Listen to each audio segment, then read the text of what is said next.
Assalamualaikum warahmatullahi wabarakatuh, teman-teman. Jumpa lagi bersama saya, Mas Edi, di dunia otomotif. Ini saya tidak akan membahas tentang otomotif ya teman-teman ya, tapi membahas tentang ilmu perbengkelan ya, ilmu perbengkelan, tips perbengkelan dan lain-lainnya. Hari ini masih sangat pagi teman-teman. Saya ada pekerjaan yang harus tetap dilakukan meskipun berangkatnya itu sepertiga malam. Tapi ya alhamdulillah ya, kalau berangkat kerja ada pekerjaan tengah malam kayak gini, sepertiga malam, itu bisa bangun jam 2 dan bisa sekalian untuk sholat subuh teman-teman. Nah kok sholat subuh? Keliru, tahajud lur ya, bisa sholat tahajud alhamdulillah. Biasanya jarang, hampir nggak pernah tahajud ya, bisa tahajud karena sepertiga malam bangun mandi langsung tahajud teman-teman. Nah jadi kali ini itu saya mau akan memberikan beberapa informasi ya mengenai perbengkelan, entah itu nanti pemilik atau mekanik atau yang lain-lainnya. Terkadang itu gini ya lur ya, kita sebagai pemilik bengkel itu kan kalau sudah semakin rame, sudah semakin overload, unit yang masuk, orang yang servis, itu pemilik kendaraan itu juga akan memikirkan hal-hal yang di luar batas. Di luar batas itu maksudnya gini. Jadi kalau ada unit masuk yang tadinya itu bengkelnya kecil, waduh, sudah nggak muat. Ini harus memperluas lahan biar nanti mobil tetap bisa masuk. Sambil jalan memperluas lahan, entah itu beli tanah di sampingnya atau beli tanah di belakangnya, atau mungkin relokasi atau pindah bengkel. Tapi kadang kalau pindah bengkel itu juga banyak resikonya ya teman-teman ya. Kadang itu yang tadinya di tempat situ itu sangat memberkahi, berkah barokah, bengkelnya ramai, dikenal semua orang, karena tempat juga itu sangat berpengaruh, sangat membuat mungkin hoki seperti itu. Jadi kalau tempatnya sudah ramai, sudah bagus, kita pindah tempat karena overload tadi itu kadang malah orang pada lari tidak datang ke bengkel. Pertama entah memang karena tempat itu membawa hoki, atau tempat yang baru ini orang tidak diketahui. Tapi kan dari segi marketing itu kita juga harus paham ya teman-teman. Dari sebelum pindah mungkin 6 bulan lah atau 3 bulan maksimal itu dikasih informasi, entah banner atau apa, bahwa di tempat ini atau bengkel akan pindah di jalan apa atau desa apa, gang berapa, nah seperti itu, atau di belakang rumah sakit atau di depan kantor apa, nah seperti itu teman-teman. Jadi sebelum pindah dikasih info. Tapi juga kadang ada yang sudah dikasih info seperti itu kemudian pindah ya sepi. Memang karena hoki tadi ya, itu yang pertama. Jadi kalau memang mau buka bengkel ya di tempat strategis, dan jangan di tempat yang sempit. Misalkan ada tempat yang lebih luas, ya pakai yang lebih luas. Siapa tahu nanti ketika bengkelnya 1 tahun atau 2 tahun sudah merambah overload, unit yang masuk banyak, nah itu nggak usah bingung cari tempat lagi ya. Itu yang pertama. Kemudian yang kedua itu masalah ini teman-teman, masalah SDM atau sumber daya manusianya, mekaniknya ini ya. Jadi mekanik itu kan suatu senjata utama untuk seorang pemilik bengkel. Jadi benar-benar harus diperhatikan kualitas mekaniknya ya, kemudian attitude-nya, kemudian tanggung jawabnya, dan banyak sekali. Dan untuk mengelola SDM ini itu juga tidak gampang ya, karena saya sering ke teman-teman pemilik bengkel itu juga hampir sama apa yang juga saya rasakan. Misalkan nih, kita buka bengkel rame, kita pasti butuh mekanik. Biasanya kita itu didik dari nol. Lebih baik itu didik dari nol, karena nanti mekaniknya itu bisa diengkak-engkok ini maksudnya gini teman-teman, gampang diatur, gampang dikasih tahu, dan insya Allah dia akan nurut, karena kan dia baru lulusan STM atau mungkin dari orang yang tidak mampu atau dari apapun. Nah, tapi kalau kita yang ambil sudah pinter, sudah bisa, biasanya ini sulit untuk diatur ya, keandalannya angel, dan juga banyak sekali hal yang tidak terjadi diinginkan itu. Makanya biasanya saya sering ngambil itu ya anak dari SKMK, STM yang gampang diatur teman-teman. Nah, kemudian setelah beberapa tahun dari anak yang benar-benar fresh graduate ya, benar-benar nol, nggak ada ilmu, nggak ada pengalaman, kita bimbing, kita ajari 1-2 tahun. Kalau yang nyantolnya cepet ya, dia pasti akan semakin pinter. Kemudian ketika nanti biasanya sudah 3 tahun 4 tahun kok ada pengen keluar, pengen buka bengkel sendiri. Nah, ini yang harus kita membuat mekanik tersebut itu tidak pergi. Tapi kan kadang juga kita tidak bisa membuat orang itu harus ikut kita terus. Mereka juga ingin berkembang, mungkin punya bengkel sendiri, pengen jadi wirausaha sendiri. Kita tidak bisa menyalahkan ya. Akhirnya apa? Mekanik kita hilang. Biasanya kalau yang hilang itu pasti mekanik-mekanik yang pinter mau berusaha sendiri. Entah itu mau usaha sendiri atau diambil orang lain yang punya modal dan dibuatkan bengkel. Nah, seperti itu banyak ya teman-teman ya. Jadi kalau sudah seperti itu tuh repot. Kita harus cari orang lagi, fresh graduate lagi, yang nggak ada pengalaman lagi, harus dari nol lagi. Wah, itu susahnya teman-teman. Nah, inilah seluk beluk atau susah senangnya sebagai seorang yang punya bengkel ya. Karena tadi kalau kita pertahankan ya nggak mungkin, kita pasti belikan leluasa. Tapi itu segi positifnya itu kita dapat membuat suatu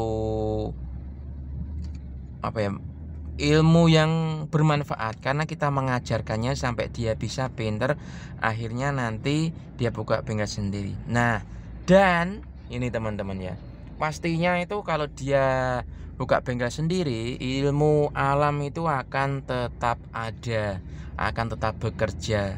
Jadi ketika nanti mekanik kita misalkan yang sudah pinter kemudian keluar buka bengkel sendiri, pasti bengkelnya nanti pun lambat laun juga akan rame. Dia ambil mekanik, kemungkinan mekaniknya tadi juga kalau sudah pinter dia akan keluar sendiri ya. Jadi dia akan merasakan apa yang kita rasakan. Mekaniknya pinter, keluar buat bengkel sendiri. Nah, itu pasti terjadi ya dimanapun tempatnya berada. Tapi ada nih teman-teman ya, salah satu bengkel, tapi dia bukan bengkel mobil ya, tapi bengkel kalibrasi Bospom, kalibrasi injection. Saya pernah ke tempatnya bengkel kalibrasi Bospom yang sering juga memperbaiki Bospom ya. Kita bawa ke bengkel spesialis Bospom. Itu saya diskusi mengenai perawatan mekanik agar tidak keluar. Nah, situ ternyata si ownernya ini itu bilang, teman-teman, kalau bengkel umum itu pasti akan banyak yang seperti itu terjadi, keluar buat bengkel sendiri. Karena apa? Alatnya yang digunakan di bengkel umum itu nggak seperti alat yang digunakan ketika di bengkel Bospom. Betul ya, teman-teman ya. Kalau di bengkel umum itu alat sederhana sudah cukup bisa memperbaiki, kayak kunci set, kunci ring, kunci shock. Paling harganya nggak ada di bawah 1 juta ya, teman-teman ya. Pokoknya berani beli Dryman, Dry Plus, dongkrak lah seperti itu. Untuk masalah alat-alat yang lainnya, misalkan scan, kemudian special service tool, itu sambil jalan itu bisa. Mungkin buat sendiri, kemudian hasil nabung, hasil orang servis ditabung dan dibuat untuk beli dalam waktu 1 bulan, 2 bulan, 3 bulan. Akhirnya lama-lama alatnya itu akan semakin lengkap. Berbeda dengan bengkel Bospom tadi. Nah, ini yang saya petik dari si ownernya itu ini, teman-teman. Jadi bengkel Bospom itu mekaniknya kalau keluar dia nggak akan bisa buat bengkel, kecuali dia mau jual sawah atau rumahnya, atau digadekan ya sawah atau rumahnya. Karena apa? Karena dari bengkel Bubut sendiri atau bengkel Bospom itu alatnya harganya ratusan juta. Nah, dia bilang seperti itu. Makanya dia nggak mungkin mekaniknya keluar buat bengkel spesialis Bospom, kecuali dia jual sawah, jual tanah, gadekan tanah atau gadekan sawah, atau dibosi orang lain. Nah, hampir kalau bengkel umum dia 100% tuh bisa keluar. Tapi kalau bengkel injection pump 50%, hampir 20% itu jarang sekali yang keluar buat bengkel Bubut. Kecuali tadi modalnya tuh harus besar, benar-benar besar, ratusan juta ya, teman-teman ya. Nah, dari situ kita dapat petik ya, nggak keluar karena dia buat bengkel harus butuh modal. Nah, kemudian saya juga berbincang lagi dengan owner tersebut ya. Memang kalau dari segi wirausaha kan nggak bisa ditahan ya. Dari sini, teman-teman, ke kekeluargaannya di bengkel. Jadi meskipun mekanik itu harus ada yang namanya rasa kekeluargaan di bengkel.